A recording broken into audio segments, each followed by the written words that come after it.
بسم اللہ الرحمن الرحیم۔ السلام علیکم ورحمۃ اللہ وبرکاتہ۔ محترم ناظرین کرام، میں ہوں آپ کا خادم رضوان رضا اور آپ دیکھ رہے ہیں قرآن شفا سینٹر۔ آج کی اس روحانی ویڈیو میں ایک ایسا مبارک عمل لے کر آیا ہوں جسے اگر آپ نے آج سے اپنا لیا تو انشاءاللہ کاروبار کی بندش، غربت اور رزق کی رکاوٹ ہمیشہ کے لیے ختم ہو جائے گی۔ ناظرین کرام، آج بہت سے گھروں میں فاقے ہو رہے ہیں،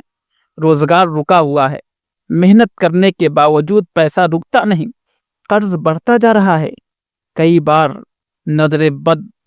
بندش یا کالا علم انسان کے رزق پر اثر انداز ہو جاتا ہے اور وہ سمجھ ہی نہیں پاتا کہ کمی کہاں ہے۔ قرآن پاک کا ایک بہت بڑا خزانہ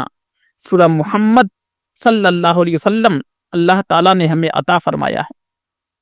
یہ وہی سورہ ہے جس میں کفار کے خلاف جہاد کا حکم اور ایمان والوں کے لیے فتح، رحمت اور دنیا و آخرت کی کامیابی کا اعلان ہے۔ کتابی حوالہ تفسیر مظہری اور تفسیر کبیر میں مفسران کرام لکھتے ہیں، جو شخص سورہ محمد کو روزانہ پڑھے اللہ تبارک و تعالیٰ اس کے رزق میں کشادگی عطا فرماتا ہے، دشمنوں کے شر سے محفوظ رکھتا ہے اور بندش کو توڑ دیتا ہے۔ عمل کا طریقہ: روزانہ فجر یا عشاء کے بعد ایک مرتبہ سورہ محمد مکمل تلاوت کرے۔ تلاوت کے بعد یہ دعا پڑھے: یا اللہ، سورہ محمد کی برکت سے میرے رزق میں برکت فرما، کاروبار کی بندش ختم فرما اور میرے گھر میں رحمت نازل فرما، آمین۔ اگر آپ پڑھ نہیں سکتے تو صرف سننا بھی کافی ہے۔ روزانہ صرف ایک بار مکمل سن لے، انشاءاللہ حالات بدلتے نظر آئیں گے۔ کالا جادو اور بندش کا توڑ۔ ناظرین، بہت سے گھرانے سورہ محمد کو روزانہ سننے سے جادو اور بندش سے نجات پا چکے ہیں۔ یہ صرف لفظ نہیں، قرآنی ہتھیار ہے جو شیطانی حملوں کے خلاف ڈھال بن جاتا ہے۔ اگر آپ چاہتے ہیں کہ آپ کی زندگی سے کاروبار کی بندش ختم ہو،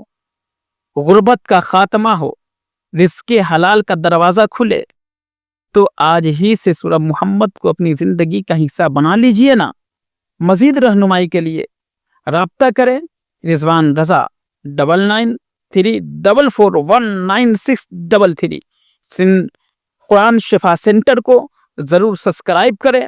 تاکہ ہر روز آپ کو قرآنی وظائف و دعا ملتی رہے۔ اعوذ باللہ من الشیطان الرجیم، بسم اللہ الرحمن الرحیم۔ الذین کفروا وصدوا عن سبیل اللہ اضل اعمالهم، والذین آمنوا وعملوا الصالحات وآمنوا بما نزل على محمد وهو الحق من ربهم كفر عنهم سيئاتهم وأصلح بالهم، ذلك بأن الذين كفروا اتبعوا الباطل وأن الذين آمنوا اتبعوا الحق من ربهم، كذلك يضرب الله للناس أمثالهم، فإذا لقيتم الذين كفروا فضرب الرقاب حتى إذا أثخنتموهم فشدوا الوثاق فإما منا بعد وإما فداء حتى تضع الحرب أوزارها، ذلك ولو يشاء الله لانتصر منهم ولكن ليبلو بعضكم ببعض والذين قتلوا في سبيل الله فلن يضل أعمالهم سيهديهم ويصلح بالهم ويدخلهم الجنة عرفها لهم يا أيها الذين آمنوا إن تنصروا الله ينصركم ويثبت أقدامكم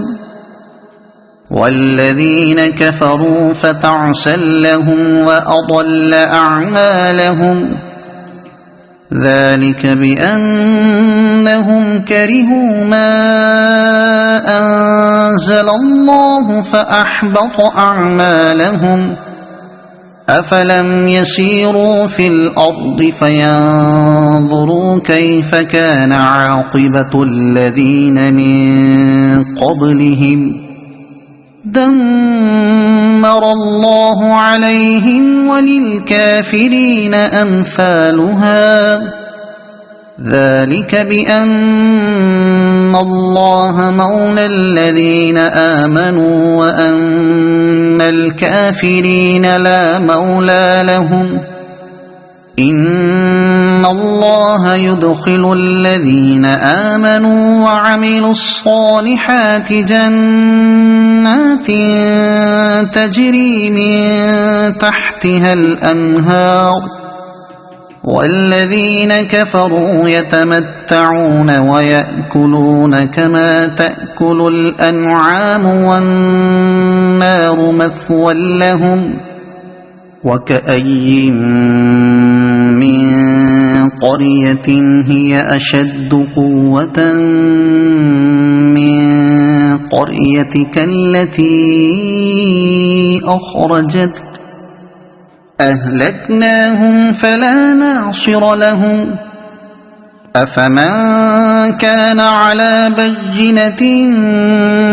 من ربه كمن زين له سوء عمله واتبعوا أهواءهم مثل الجنة التي وعد المتقون فيها أنهار من ماء غير آسن وأنهار من لبن لم يتغير طعمه وأنهار من خمر لذة للشاربين وأنهار من عسل مصفى ولهم فيها من كل الثمرات ومغفرة من ربهم كمن هو خالد في النار وسقوا ماء حميما فقطع أمعاءهم ومنهم من يستمع إليك حتى إذا خرجوا من عندك قالوا للذين أوتوا العلم ماذا قال آنفا أولئك الذين طبع الله على قلوبهم واتبعوا أهواءهم والذين اهتدوا زادهم هدى وآتاهم تقواهم فهل ينظرون إلا الساعة أن تأتيهم بغتة فقد جاء أشراطها فأنى لهم إذا جاءتهم ذكراهم فاعلم أنه لا إله إلا الله واستغفر لذنبك وللمؤمنين والمؤمنات والله يعلم متقلبكم ومثواكم ويقول الذين آمنوا لولا نزلت سورة فإذا أنزلت سورة محكمة وذكر فيها القتال رأيت الذين في قلوبهم مرض ينظرون إليك نظر المغشي عليه من الموت فأولى لهم طاعة وقول معروف فإذا عزم الأمر فلو صدقوا الله لكان خيرا لهم فهل عسيتم إن توليتم أن تفسدوا في الأرض وتقطعوا أرحامكم أولئك الذين لعنهم الله فأصمهم وأعمى أبصارهم أفلا يتدبرون القرآن أم على قلوب أقفالها